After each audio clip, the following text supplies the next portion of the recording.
कोई कुछ लिख रहा था, कोई कुछ लिख रहा था। तो हमने उसको सारे भ्रांतियों को दूर करने के लिए अपने एक शिष्य से यहाँ शोध कराया, पीएचडी का काम कराया। और पीएचडी का काम जो होता है उसमें कोई अनऑथेंटिक बात नहीं कह सकते, उल्टी सीधी तुक नहीं मार सकते, आपको रेफरेंस देने पड़ते हैं। तो हमने किया पुराणों में परशुराम चरित्र, इस पर वो पीएचडी कराई उसकी। और वो पीएचडी जो थी इतनी पॉपुलर हुई क्योंकि लोगों को पता लगा कि ऑथेंटिक चीज़, प्रामाणिक चीज़ जो मिल रही है उनके बारे में, वो उस थीसिस में है। दोस्तों नमस्कार। आज है एक बड़ा त्यौहार, श्री परशुराम जयंती है। तो हमने सोचा आज जयंती है तो श्री परशुराम जी के बारे में हम जान भी लेते हैं। और श्री परशुराम जी के बारे में जानकारी देने के लिए हमारे पास एक बहुत उपयुक्त पात्र हैं, उपयुक्त कहें या सर्वोपयुक्त कहें। डॉक्टर हिम्मत सिंह सिन्हा हमारे गुरुजी हैं। अनेक बार हम बहुत सी बातों में उनको आपके सामने ला चुके हैं, विख्यात विद्वान हैं हमारे पूरे क्षेत्र के। तो आज मैं अपनी जिज्ञासाएं लेकर उनके श्री चरणों में बैठा हूं। आइए उनका स्वागत करते हैं, उनसे बातचीत करते हैं। प्रणाम गुरुजी। आज बड़ा पावन दिन है, परशुराम जी की जयंती है। और परशुराम जी ऐसे अवतार हैं भगवान के जिनके पास शस्त्र और शास्त्र दोनों हैं, और कोई ऐसा अवतार नहीं है जिसके पास दोनों चीज़ें हों। परशुराम जी के पास शास्त्र हैं क्योंकि शास्त्रों के ज्ञाता हैं, ब्रह्मज्ञानी हैं। उनके पिता यमदग्नि जो ऋषि थे वो बहुत उच्च कोटि के ऋषियों में उनकी गणना है। तो पिता के प्रताप से उन्होंने सारे शास्त्रों का, इसलिए उनकी बगल में शास्त्र रहते हैं। वो वेद को धारण करने वाले हैं, अपनी बगल में सारे शास्त्रों को दबाए रहते हैं। और उनकी माँ जो हैं वो क्षत्राणी हैं। क्षत्राणी भी उस कुल की कन्या हैं जो राजा दशरथ का कुल है, इक्ष्वाकु कुल। और उस कुल की कन्या है, इसलिए बड़ी तेज वाली, तेजवंती हैं उनकी माँ, जो क्षत्रिय कुल की है। और माँ के उस तेज के कारण से परशुराम जी शस्त्र भी धारण करते हैं।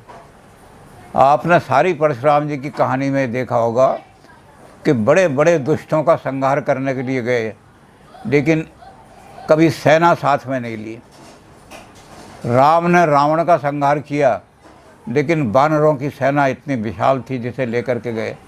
और भी इस तरह हुआ, लेकिन परशुराम जी कभी सेना साथ में लेकर के नहीं गए। परशुराम जी अकेले ही गए और सारे जितने भी दुष्ट थे उसका उन्होंने संहार किया। तो माँ का तेज भी उनके अंदर विद्यमान है, पिता का तेज भी उनके अंदर विद्यमान है। दोनों तेजों को लेकर के जब वो चलते हैं तो जितने आतताई हैं वो भी कांप जाते हैं, और जितने वेद निंदक हैं, क्योंकि वेद उनके पास है, वो भी पराजित होकर के उनके चरणों में गिर पड़ते हैं। जो ऋषि हैं उनके पिताजी, उनका आपने नाम लिया है, तो उनके बारे में कुछ और बताएं, उनके पिताजी के बारे में।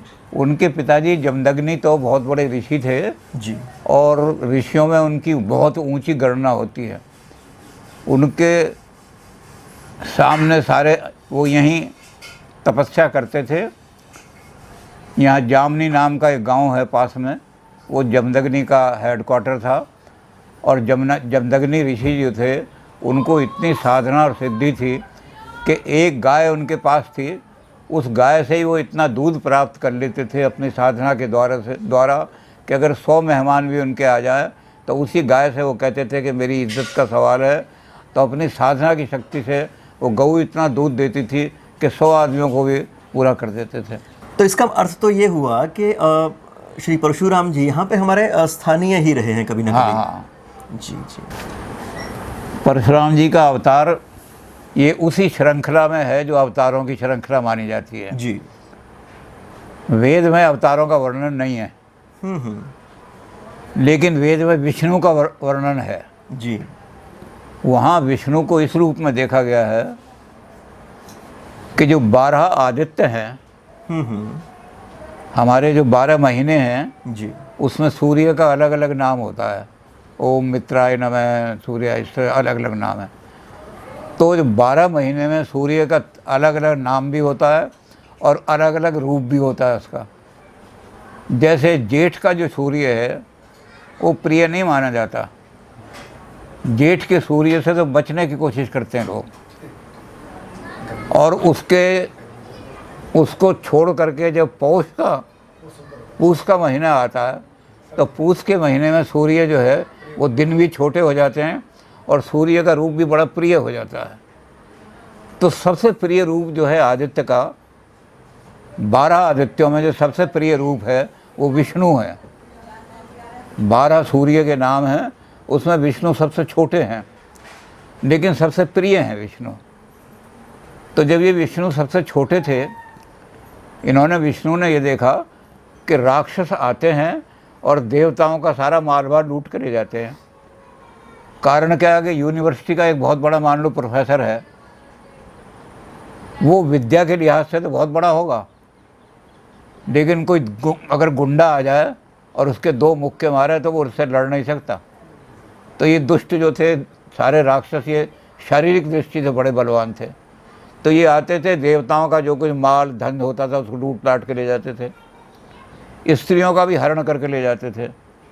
तो विष्णु जो सबसे छोटे थे, ये देखते रहे कि ये लोग जो हैं आते हैं।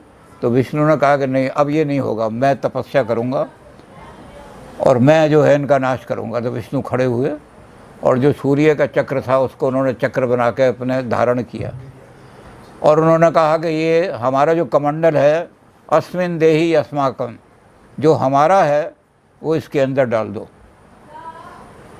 जो तुम्हारा बनता है तुम ले जाओ, लेकिन जो हमारा है उसको तुम नहीं ले जा सकते। अब राक्षसों को ये लगा कि आज तक तो किसी ने हमें चुनौती दी नहीं थी, पहली बार एक चुनौती देने वाला खड़ा हो गया। तो राक्षसों को बड़ा मतलब धक्का सा लगा, लेकिन राक्षस मानने वाले तो थे नहीं।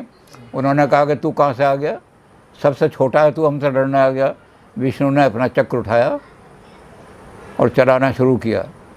राक्षस जो थे वो सारे भाग गए, और जो देवताओं का भाग था वो देवताओं को मिल गया, यज्ञ में मिलने लगा। जितने ऋषि थे, वैदिक ऋषि जो थे बड़े बड़े, उन्होंने क्या काम किया कि विष्णु के इस रूप को देख करके, क्योंकि वे विष्णु वैदिक देवता हैं, विष्णु के इस रूप को देख करके उन ऋषियों ने उनको कहा कि जब जब होए धर्म की हानि, तुमने धर्म की रक्षा की है विष्णु, तो जब भी पृथ्वी पर धर्म की हानि होगी, बाढ़ें असुर अधम अभिमानी, इस पृथ्वी पर अधम लोग जो हैं, जो धर्म का त्याग करने वाले हैं, वो लोग बढ़ जाएंगे, ज़्यादा हो जाएंगे, अभिमानी होंगे। और वो क्या करेंगे, उनकी पहचान क्या होगी, करें अनीति जाए नहीं वर्णी। वो इतनी अनीति करेंगे, इतना दुराचार करेंगे, इतने गलत काम करेंगे कि उनका वर्णन करना भी मुश्किल हो जाएगा। और उनमें 4 चीज़ें जो हैं बड़ी प्रमुख करेंगे वो, सीधही विप्र धैनु सुर धरनी, 4 चीज़ों का शोषण करेंगे वो। ये राक्षस की पहचान है, दुष्ट की पहचान है कि वो 4 चीज़ों का शोषण करता है। पहला शोषण करता है सीधे ही विप्र, जो विद्वान लोग हैं पहले उनको पकड़ता है, मेरी प्रशंसा में कुछ लिखो, मैं गलत काम भी कर रहा हूँ तो उसके बारे में भी कुछ ऐसी चीज़ लिखो कि मेरी प्रशंसा हो जाए। और ये विद्वान लोग हैं, ये बेचारे झगड़ा उगड़ा कर नहीं सकते, ये उनकी प्रशंसा लिखनी शुरू कर देते हैं। मुगलों ने अपनी प्रशंसा लिखवाई, दिल्ली शरोवा, उन्होंने कहा जो दिल्ली का वो जगत का स्वामी है, जो दिल्ली का स्वामी है। तो सीधे ही विप्र, पहले विप्रों का शोषण करते हैं, सबसे पहला काम। जितना इंटेलेक्चुअल क्लास है उस सबको शोषण करते हैं, सीधे ही विप्र। फिर धैनु, एनिमल किंगडम जो है वो सारी ख़त्म होती चली जाती है। पृथ्वी से जब एनिमल किंगडम ख़त्म हो जाएगी तो कहाँ तो खेती के लिए बैल आएंगे, कहाँ से तुम्हारे पास और काम करने वाले आएंगे। और एनिमल किंगडम ख़त्म हो जाएगी तो सारा बैलेंस ही बिगड़ जाएगा, इकोलॉजिकल बैलेंस सारा बिगड़ जाएगा। तो ये उस एनिमल वेल्थ को भी डिस्ट्रॉय करते हैं। सीधे ही विप्र धैनु, धैनु का मतलब गाय नहीं है, धैनु का मतलब एनिमल किंगडम, सारी एनिमल किंगडम। तो सारी एनिमल किंगडम का भी शोषण करते हैं। तो गुरुजी, इस तरह से एक जो अवतारवाद के शाश्वत जो कारण रहे हैं, उन्हीं कारणों के तहत भगवान श्री परशुराम जी का भी अवतार हुआ। हाँ। अच्छा, एक तो श्री परशुराम जी को हम जानते हैं कि वो शस्त्र के उनके पास रहते हैं, शास्त्र उनके पास है, पर ज़्यादा चर्चा उनकी शस्त्र की ज़्यादा है, शास्त्र की कम है। तो पहले तो आप ये बताएं कि शस्त्र के हिसाब से जो हम कहते हैं कि उन्होंने क्षत्रियों का वध किया था, तो वो कौन सा क्षेत्र था और कौन से क्षत्रिय थे वो जिनका वध हुआ था, तो वो प्लीज़ बताएं। एक नर्मदा के किनारे एक ऐसे राजा थे जिसको हम सहस्त्रार्थ कहते हैं। 100 उसकी बहुत भुजाएं थीं और सहस्त्रार्जुन यानी 1000 उसकी भुजाएं थीं। सहस्त्रबाहु, हाँ। 1000 भुजाओं का मतलब ये कि वो 1000 तरह से लोगों को मारता था, बड़ा शोषण करता था, इसको लूट लिया, उसको लूट लिया, उसको लूट लिया। और नर्मदा के किनारे वो राज करता था अपना। हिंदुस्तान के अंदर आर्यों के अलावा अनार्य लोग भी थे, वो नागवंशी कहलाते थे। 5 जातियां थीं नागों की, शेषनाग, बासुकी नाग, कालिये नाग और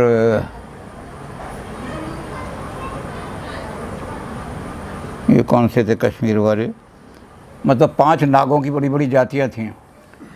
इन नाग जातियों की जो कन्याएं थीं बड़ी सुंदर होती थीं, तो वो क्या करता था, नाग जातियों की कन्याओं को उठवा लेता था, अपने हरम में डलवा दिया, नागों को मरवा देता था, बिल्कुल काट दो इनको, लिया पकड़ करके लूट लाओ सारा। तो लोग जब चीखने लगे तो परशुराम जी की माँ को उन्होंने, परशुराम जी गए हुए थे कहीं, तो उनकी माँ जो थे उन्होंने कहा कि तुम्हारा जो सारा शोषण कर रहा है राजा, क्षत्रिय का काम क्या है, प्रजा की रक्षा करना, और ये शोषण कर रहा है। तो कहते हैं मैं अपने पुत्र का आह्वान करती हूँ कि वो यहाँ आए और आकर के पहले नागों की रक्षा करे।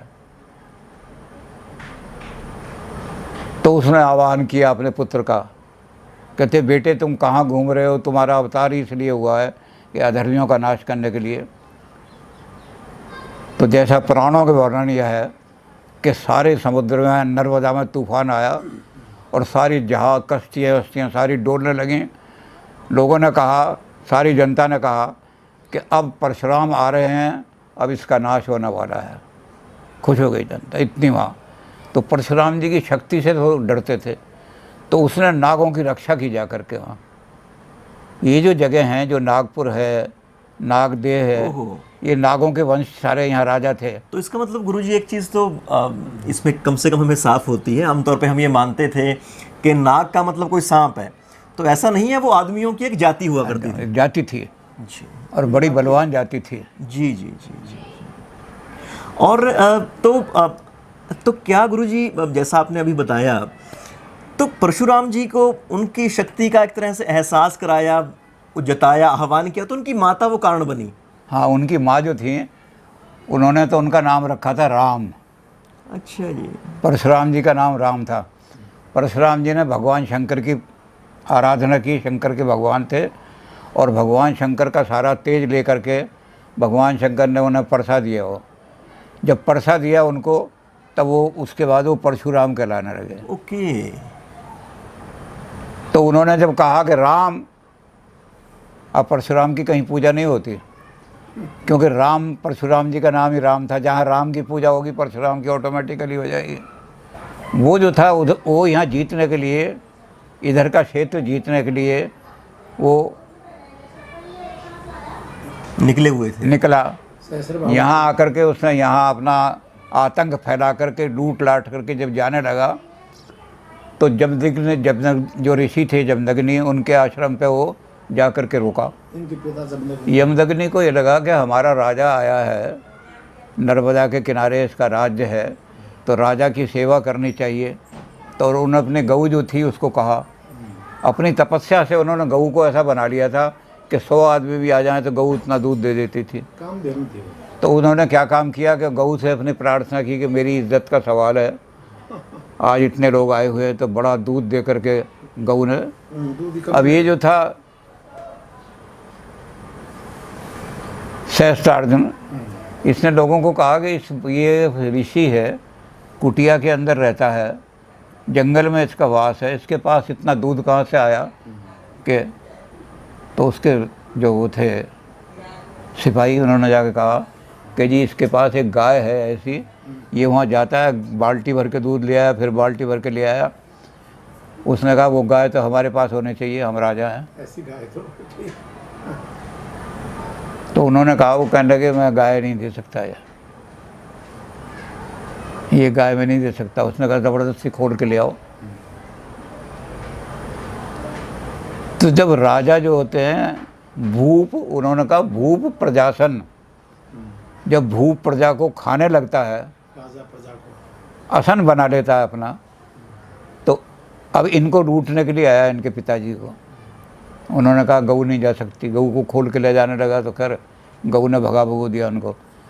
तो उसने कहा कि किसी तरह से इसको पकड़ करके लाओ, समझे। और पकड़ करके जब ले जाने लगे तो वो बड़े चिल्लाए कि मेरी गाय लेकर के जा रहे हैं। तो उसने कहा इसको मार दो, जमदग्नि को। उनको मार करके वो राजा जो था लूट लाट के चला गया। ये बाद में परशुराम जिस समय मार दिया तो इनकी माँ आई, माँ तो छत्राणी थी, छत्राणी थी। माँ ने 21 बार अपनी छाती पीटी, बेटा राम तू कहाँ है, तेरे बाप को उसने। तो 21 बार उन्होंने अपनी छाती पीटी। तो परशुराम जी को कहते हैं कि 21 बार उन्होंने क्षत्रियों का नाश किया। 21 बार नाश करना ये संभव नहीं है। 21 पीढ़ियाँ पैदा हों, फिर उनको तो कितनी बार एक एक पीढ़ी 25-25 साल में पैदा होगी तो हज़ारों साल लग जाएंगे। तो 21 राजा ऐसे देखे उन्होंने उस समय क्या है? कि जो आतताई हैं राजा। उन्होंने 21 राजाओं को गणना की कि सब सहस्त्रार्जुन की तरह कौन कौन से राजा ऐसे हैं जो प्रजा को लूट रहे हैं, अनाचार कर रहे हैं, उनकी बहू बेटियों को उठा के ले जा रहे हैं। एक भी नहीं छोड़ा उन्होंने ऐसा राजा जो आतताई हो। अब लोग ये कहते हैं सारे क्षत्रियों को मार दिया, सारे क्षत्रियों को मार चाहते तो सूर्यवंशी रामचंद्र जी के वंश को कहाँ मारा, एक को भी नहीं मारा। गाधी जहाँ इनकी दादी थी, विश्वामित्र जी की बहन थी सगी, गाधी कन्नौज के राजा थे, गाधी कुल के एक आदमी को भी नहीं मारा उन्होंने। तो ये कहना कि वो सारे क्षत्रियों को मार दिया, गलत। उन्होंने केवल उन क्षत्रियों को मारा जो विधर्मी थे, जो आतताई थे, आतताई थे और अन्याय करते थे, दुराचारी थे, पापाचार करते थे, उनको मारा। 21 लोगों को गिना उन्होंने, अपनी माँ को गिनाया कि यही राजा नहीं बल्कि जो भी ऐसा काम कर रहे हैं मैं सबका नाश कर दूंगा। परशुराम जी ने सबसे बड़ा काम क्या किया, भुजबल भूमि भूप बिन कीनी। ऐसे राजा जो आचारी थे उनको जा कर के उनकी पूजा नहीं करवाई, ना उनसे पैसा लिया, बल्कि अपनी भुजाओं के आश्रय पर उन्होंने उनका नाश कर दिया जो आतताई राजा थे। लेकिन उन राजाओं से जो धन मिला, तो परशुराम जी ने कोई आश्रम नहीं बनाया, कहीं आपको परशुराम जी का आश्रम नहीं मिलेगा। क्या किया कि सारी जितनी संपदा ऐसी जो गलत तरीके से वो ले गए थे, लूट मार की संपत्ति थी, तो उन्होंने भुजबल भूमि भूप बन कीने विपुल वार मही देवन दीने। लोगों में बांट जितनी संपदा लाए थे वो सारी संपदा परशुराम जी ने, आज तक एक पैसा अपने पास नहीं रखा, सारी संपदा उन लोगों को बांट दी जो गरीब थे। परशुराम जी का ये चरित्र है। आपने जो पीएचडी कराई थी वो पुराणों में परशुराम जी के कहाँ कहाँ उनका वर्णन उसके ऊपर कराई थी। हाँ। आप एक ये बताएं कि जैसे हमारे यहाँ पर 2 महाकाव्य आते हैं, रामायण है और महाभारत है, हाँ। तो इन दोनों में कहाँ कहाँ पर श्री परशुराम जी का वर्णन मिलता है? परशुराम जी का वर्णन एक तो उस समय है जब राम को मिले हैं विवाह के बाद, ये जी, उसमें 2 अलग अलग रूप हैं। एक रूप तो ये है कि जहाँ स्वयंवर हो रहा था और सारे राजा आए हुए थे, परशुराम जी वहाँ पहुँचे और उन्होंने कहा कि ये जनक से कहा कि ये जो धनुष है ये किसने तोड़ा, मेरे शिव का, मेरे गुरु का धनुष जो है। शिव धनुष का रे जड़ जनक, जड़ मूर्ख जनक, ये धनुष को किसने तोड़ा मुझे बता, तो मारूंगा। और उसको बता जल्दी से विलग कर ताकि मैं उसे मार दूं, मेरे गुरु का धनुष तोड़ा है, नहीं तो मैं जितने राजा खड़े हैं सबका नाश कर दूंगा। तो तुलसीदास जी ने उसको संकट इस तरीके से लाया है। लेकिन वाल्मीकि ने इस तरह नहीं किया। अच्छा जी। वाल्मीकि ने किया है कि जब ये जा रहे हैं बारात लेकर के, सीता का विवाह हो गया, वहाँ से आ गए हैं, तब परशुराम जी ने तब उनको चुनौती दी है रास्ते में कि तू धनुष तोड़ करके समझ रहा है कि मैं बड़ा भारी आदमी हूँ, मेरे साथ युद्ध कर, क्योंकि तूने भगवान शंकर का अपमान किया है। कि जिस समय राम के सामने परशुराम जी आए तो परशुराम जी को ये हुआ कि राम अपने आप को अपना आधिपत्य बना रहा है। तो उन्होंने उससे राम ने कहा कि आपने हमारी छाती पर जो लात मारी थी वो चिन्ह हम आपको दिखाएं, तब तो आपको विश्वास हो जाएगा कि हम और आप एक ही हैं।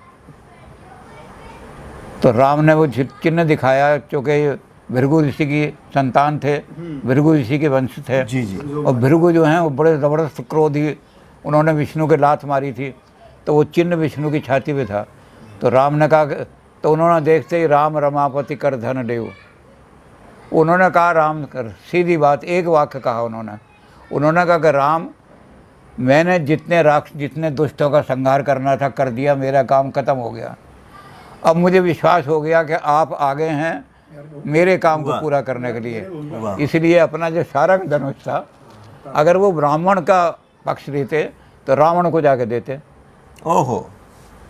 वो शारंग धनुष जो दुष्टों को नाश करने वाला था, वो राम के हाथ में दे दिया। उन्होंने कहा कि मेरा काम खत्म हो गया, जिन लोगों का नाश मैंने करना था पश्चिम की तरफ सारे जितने वो टारगेट पूरा हुआ, वो टारगेट पूरा हो गया। अब आगे जो काम है, जो रह गया है, जो इस पृथ्वी पर रह गया है, तो उस काम को तुम पूरा करना, ये मेरा शारंग धनुष। बहुत सुंदर गुरु जी। कि आज के समय में भगवान श्री परशुराम जी, उनकी अवधारणा की, उनके अवतार की, अगर आज के संदर्भ में हम वो प्रासंगिकता समझना चाहें और कुछ संदेश ग्रहण करना चाहें तो वो क्या हो सकता है? वो यही हो सकता है परशुराम जी की तरह से कि निर्भय होकर के उन लोगों का सामना करो जो आतंकवादी हैं, दुष्टों का दलन करो। और जो 4 चीज़ें मैंने बताया था कि 4 चीज़ें हैं जिनका शोषण करते हैं, वो उस शोषण को रोक दो। पहले विप्र, हमारे यहाँ का विप्र जो है वो बेचारा कमज़ोर है, लेकिन पाश्चात्य का विश्व जो है वो कहता है कि अगर कोई सत्ता को सबसे बड़ा डर होता है, डरा सकता है, तो वो इंटेलेक्चुअल है। Intellect is the enemy of authority, क्योंकि इंटेलेक्ट क्वेश्चन कर सकती है, वही चुनौती देगा, वही चुनौती दे सकते हैं। इंटेलेक्चुअली चुनौती दे सकते हैं राज सत्ता को। राज सत्ता तो अपने मद में है और उनको चुनौती। तो पाश्चात्य में जो विद्वान हैं उन्होंने चुनौती दी है राज सत्ता को। डेकार्ट ने चुनौती दी, और उन्होंने चुनौती दी, बेकन ने चुनौती दी, और उन्होंने चुनौती देकर कहा कि हम तुम्हारी इतनी बदनामी करेंगे कि तुमसे ज़्यादा अधर्मी दुनिया में कोई पैदा नहीं हुआ और तुम्हारा नाश करवा देंगे, तुम्हारे 10 दुश्मन पैदा कर देंगे। बड़ी क्रांतियाँ खड़ी हुई हैं तो उन्होंने क्रांतियाँ करवा दी बड़ी बड़ी। फिर एनिमल वेल्थ, बड़ी प्रोटेक्शन के लिए उन्होंने सारा कर दिया कि इकोलॉजिकल बैलेंस को, आप अगर खाते भी हो मांस तो आपको उस तरह करना पड़ेगा कि इतने % से ज़्यादा आप उनको नहीं मार सकते या का। तो प्रोटेक्टेड स्पीसीज बना दिए। और हमारी भी ड्यूटी बनती है कि उस बैलेंस को बना के तो हमारा उस बैलेंस को बनाना हमारा कर्तव्य बनता है कि हम इकोलॉजिकल बैलेंस को नष्ट नहीं होने देंगे। जो स्पीसी नष्ट होने जा रही हैं उनकी रक्षा हम करेंगे। जैसे हमने मोर को यहाँ रक्षा कर दिया या औरों को कर दिया जी। तो फिर सबसे ज़्यादा जो हो रहा है, सूद सीधे विप्र धैनु सुर, देवताओं का तो इतना अपमान हो रहा है। शनिचर को लेकर घूम रहे हैं, शनिचर भीख मांग रहे हैं देवता। एक वो काली बनी हुई घूमती है खप्पर लेकर के भीख मांगती। तो देवताओं के नाम पर जितना दुराचार हो रहा है ये सब दुष्ट हैं। और फिर अंत में उन्होंने कहा सीधे विप्र धैनुसुर धरणी, पृथ्वी को पॉल्यूटेड करने वाले लोग जो हैं वो राक्षस वंश के हैं। तो पृथ्वी को पॉल्यूटेड नहीं होने देंगे। ये परशुराम जी के चारों काम हमने कर रहे हैं। और दोस्तों, आप सभी बहुत विद्वान हैं और सब चीज़ों के जानकार हैं, पर हम इतना कहना चाहेंगे कि हमारे वैदिक साहित्य में और पुराने साहित्य में बहुत सारी चीज़ें संकेत रूप में कही जाती थी। तो वो जो कहा जाता है उसका मतलब सिर्फ उतना ही नहीं होता था, उससे परे भी कुछ होता था। तो जब अवतार की बात होती है, देवता की बात होती है, राक्षस की बात होती है, धेनु की बात होती है, तो उनके कुछ सांकेतिक अर्थ भी रहते हैं।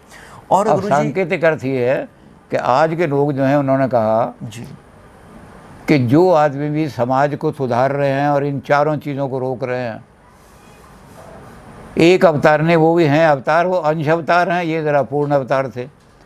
अब आप अगर इन चीज़ों को रोकोगे तो हम कहेंगे कि जिसके अंदर दुराचार को रोकने की शक्ति है और जो विष्णु की तरह चक्र लेकर खड़ा हो सकता है कि मैं दुराचार नहीं होने दूंगा, वो विष्णु का अवतार है। वो 1% है तो हम कहेंगे छोटा अवतार है, बड़ा।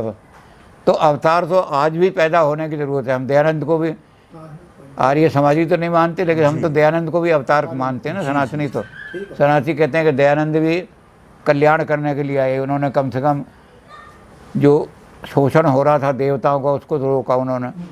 तो इस तरह के अवतार भी हम मानेंगे कि आज ये लोग भी जो दुराचार से लड़ने की कोशिश कर रहे हैं, ये भी भगवान के, क्योंकि अगर इनके अंदर वो विष्णु का अंश ना होता तो ऐसा वो करने में सफल ना तो हो वो ये सफल नहीं हो सकते दुष्टों से लड़ने के लिए। अच्छा गुरुजी, एक अंत में बस इतना और जानना चाहेंगे कि जैसे आज हमें पता है कि आज जयंती है भगवान श्री परशुराम जी की, और पर आप ये बताएं कि हिंदू पंचांग के हिसाब से या हमारे पुराने पंचांग के हिसाब से कौन सी तिथि को ये त्यौहार होता है? ये अक्षय तृतीया, अच्छा जी। वैशाख के महीने में जब शुक्ल पक्ष आता है जी तो उसके बाद तृतीया का त्यौहार आता है।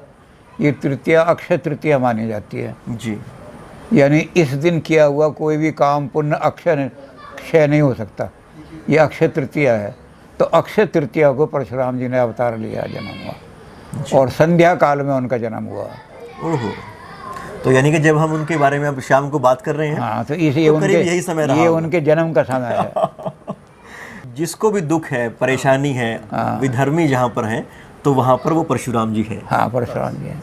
और ख़ास तौर से अगर सत्ता मदान्ध हो जाए अपने नशे में और जनता का शोषण करने लगे, वहाँ तो हम परशुराम जी का रूप धारण करके हम ये कहेंगे कि हम ये अनाचार नहीं होने देंगे, सत्ता को उखाड़ के फेंक देंगे हम।